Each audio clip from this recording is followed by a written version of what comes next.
So we're going to jump into Rodric Williams' testimony to the Post Office Horizon IT inquiry, and he says he was the point man for the media team in terms of legal issues and how they were broadcast and how Post Office was portrayed. But whilst he says he completely supported the strategy the Post Office had, he said he had absolutely no understanding of it and that it wasn't communicated to him. How does he explain this? And if you do have a couple of quid to support our work, please see the links in Patreon and locals in our profile and description below. Thank you again for all your support. Let's jump into the inquiry. Can we take that down from the screen and examine a miscellany of issues before we look at the substance of some points to try and see whether they assist us in determining the nature of your role in all of this? Can I start, please, with your role in the development, pursuit and management of a narrative in the media by the Post Office? Can we look, please, at paragraph 169 of your witness statement on page 84? Page 84, foot of the page, para 169, under a heading, engagement with the media. And you say the Post Office's communications team was responsible for its engagement with the media. I was typically the contact for comms within Post Office's in-house legal team if they felt they needed legal support, which could range from ad hoc reviews of statements they were proposing to make to legal advice in respect of proposed broadcasts. I would arrange. Presumably, the legal advice in respect of proposed broadcast, well, we know the One Show did something that was commented on by Jarnail Singh internally, which we heard him speak about. We obviously know over the years many broadcast programmes have been challenged by the Post Office with a view to stop them getting aired. Most prominently, the Panorama, which was aired a number of years ago now, featuring a Fujitsu whistleblower. I think that was in 2015, which this tried to stop getting out and did succeed in delaying it, although not ultimately in stopping it getting broadcast. External legal support where that was required, usually from Cameron McKenna, who I have been introduced to shortly after joining Post Office. My role as an in-house lawyer was one of legal risk manager, and this was my focus in the Post Office's engagement with the media. Thank you, that can come down. So would it be right to describe you essentially as the point man for media relations in the Post Office's legal team? I think that's fair, yes. And there was extensive involvement by you and other lawyers in the Post Office's media relations, wasn't there? On some of these matters, yes. Can we turn to paragraph 175 on page 86? Sorry, page 88. You set out your understanding of the Post Office's, quote, general attitude and strategy at that time towards the media and its aims in dealing with them was that the media could and would report on the Post Office.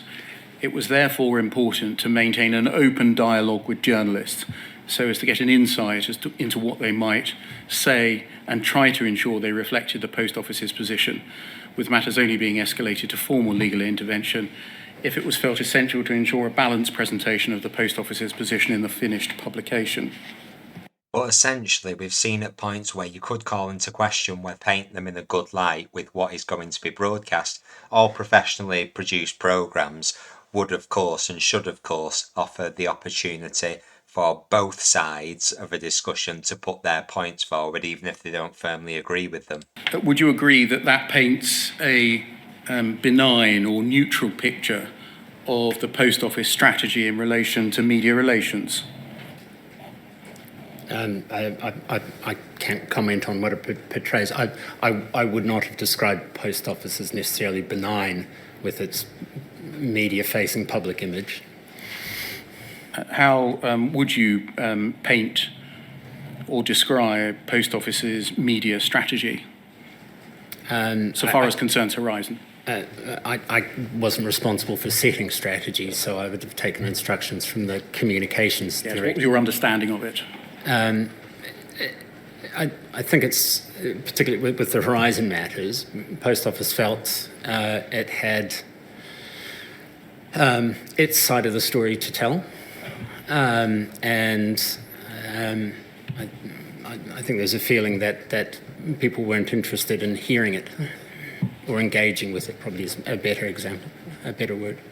And that's a fair point to make, and it can be understandable the frustration an organisation can have if they don't feel their point is being made. But nevertheless, there is a difference between making your point heard, and I would presume that when they've made these points, that the programme's at least willing to offer a statement. You find in a lot of these programmes that normally the party which is maybe portrayed in a less than glamorous light normally refuses to send somebody. I don't know whether that's the case in this case, to be interviewed by the programme, but they normally do put out a statement on behalf of an organisation, even if they don't agree to appear in it. But there is a difference between that and not launching legal challenges to stop something getting broadcast at all. And so what was its strategy? I don't know. That would have come from the communications director.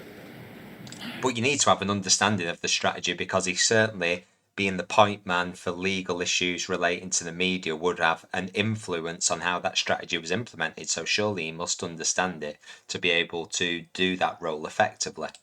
You were engaged in that strategy yourself, and you had no understanding of what it was. Is that right? I supported it.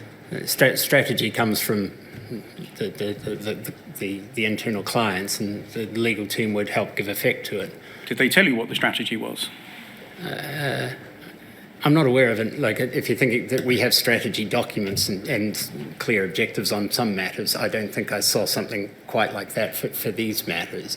Never mind the written document, an understanding of what the Post Office's media strategy was. If you were giving effect to it, how would you know what it was? Well, I was giving effect to the instructions on a particular matter.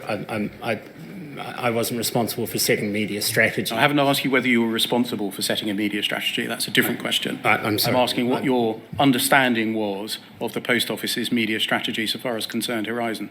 I can't tell you because I'm not aware of one. What I did do is help Post Office respond to certain media inquiry activities. The most, I guess, prominent of that being the Panorama program. I helped assist that. Where that sat in Post Office's strategy, which may have issues of brand positioning, etc., behind it, I'm not sure. Surely that's a big issue, though. If you're an influential part of delivering that strategy and you say you fully support it, but you're not aware what the strategy is, how can you align those three things together? Okay. I can't speak to that. I'm sorry.